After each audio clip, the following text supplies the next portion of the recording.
Hello, hello, hello, and welcome to Sir Jaxxy Gaming. I'm Sir Jaxxy, and, well, we're going to do a rant video today.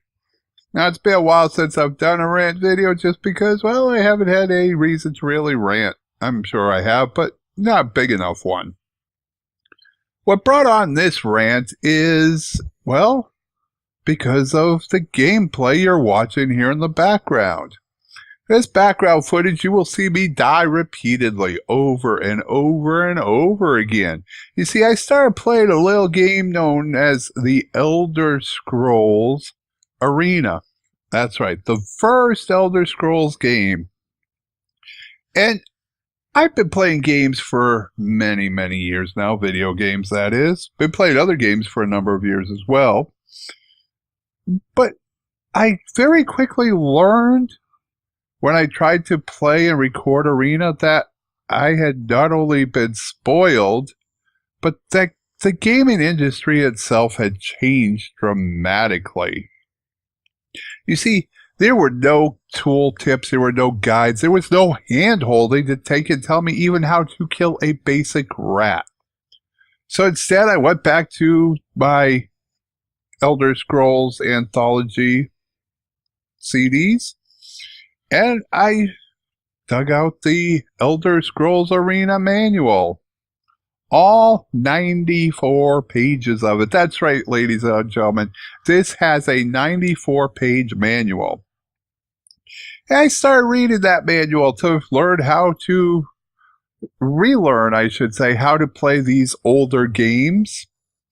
And one thing I noticed right off the bat while I was reading was that, first let me say, Elder Scrolls Arena came out in 1994. So, that was 20 years ago now. Before some of you may have even been born.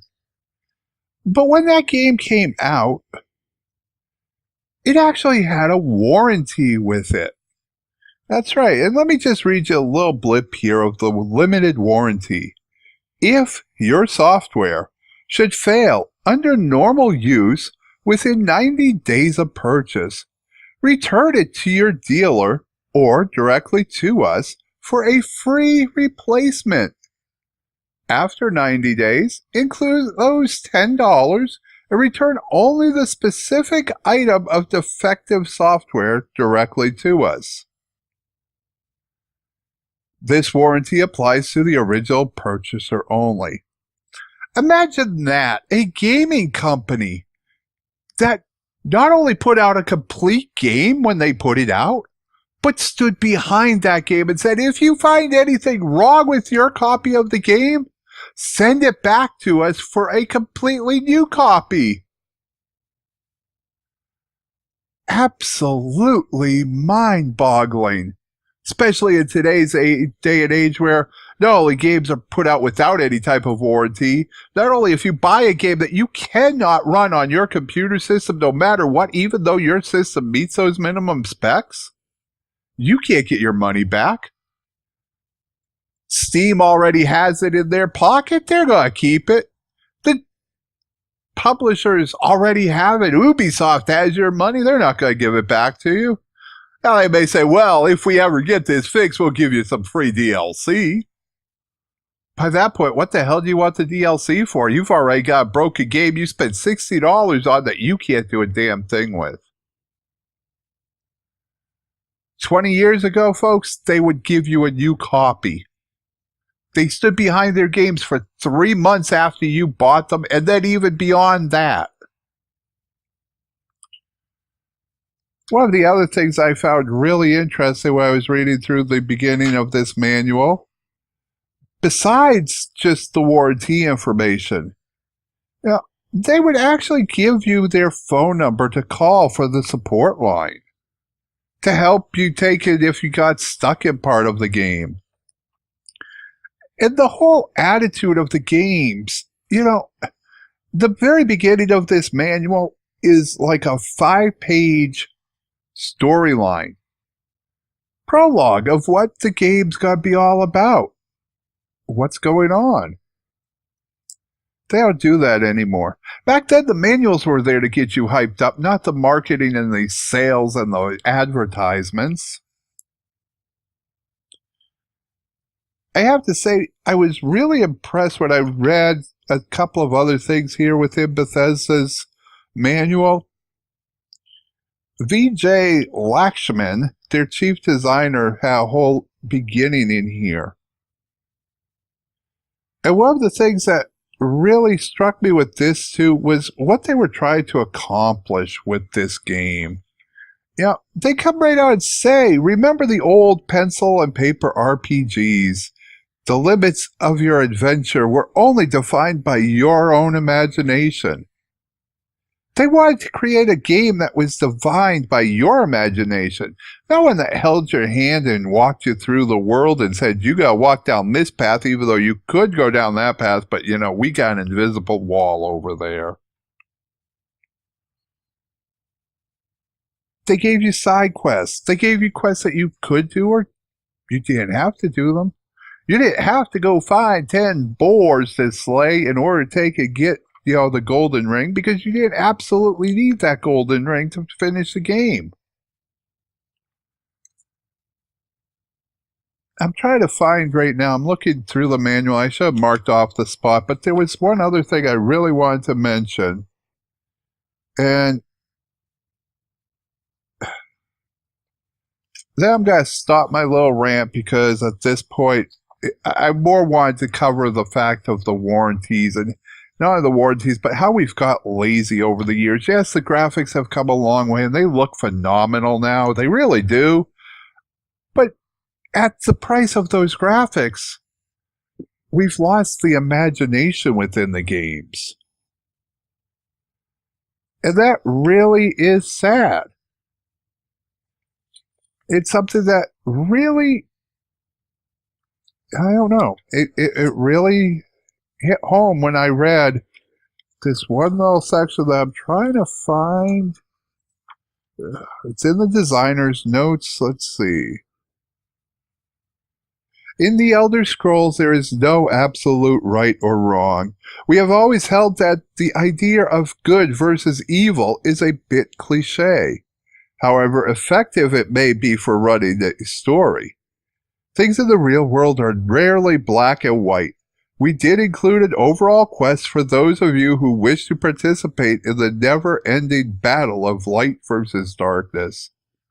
Following this, however, only means that particular character adventurer has met an unfortunate end, not that the game is over for the dozens of other characters you might otherwise have chosen to play. If you wish to become a thief who robs innocent nobles, fine. If you wish to play a warrior who makes it his mission in life to kill these thieves, that's fine too. All we did is give you the computer all the parameters of the land, from NPCs and their motivations, to monsters and their treasures, to nobles and their quests. The rest is up to you. I think that's really cool. It's a game that, they realized they got it back then. That we wanted a game that was led by our imagination, not by people holding our hands and telling us we gotta slay X number of boars. It just, I don't know. I really think I'm going to enjoy playing this game, even though the graphics may not be there, even though I'm going to be playing it on 320 by 200 resolution, because that's all that this game comes in. Even now, it's running on DOSBox. It's still a DOS-based game. And lastly, I just want to take and finish out with one other statement that VJ Lakshman said. He said, our commitment and goal was to create the strongest fantasy role-playing game possible. It was very important to us that the people who brought TS Arena got as much enjoyment out of playing it as we did creating it. As with any creative endeavor, however, we know that we do not have all the answers. Your feedback on TES Arena is very important to us. We invite your letters, suggestions, and comments so that together we may make future chapters of the Elder Scrolls as good as they could be.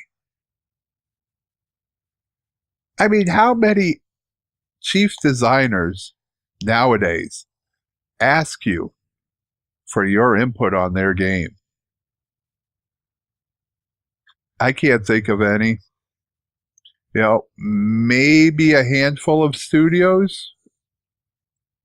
But most of the studios nowadays, instead of asking for your input to improve their game, want you to play their beta so they can watch the stats and see how to change things statistically.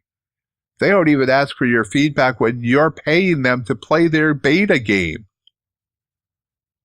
All they want is a bunch of bodies giving them money and playing the game so that they can look at their computer-generated stats.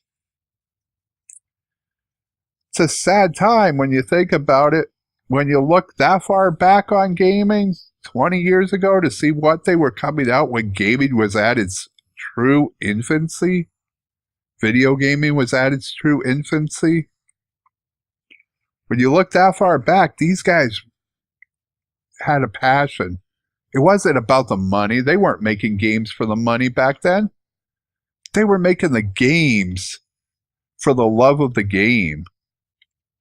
To take and be able to say, this is our creation, and we want you to share it with us.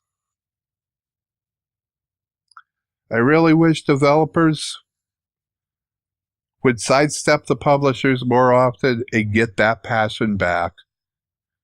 Because in 2014, what I saw for the most part was a business that only cared about one thing, and that was getting as much money out of their consumers as possible. Be nice to see gaming get away from that. Will it happen in 2015? I doubt it. But I can hope that maybe if some of us actually stand up and make videos about past games, about gaming 20 years ago, maybe it will wake up a couple of developers here or there, and maybe, just maybe, one or two games will come out with that passion this year, or next, or even in, 2017. Well, that's been my rant for this time around. If you like the video, you know what to do. Until next time, I'm Sir Jaxxy, fading out.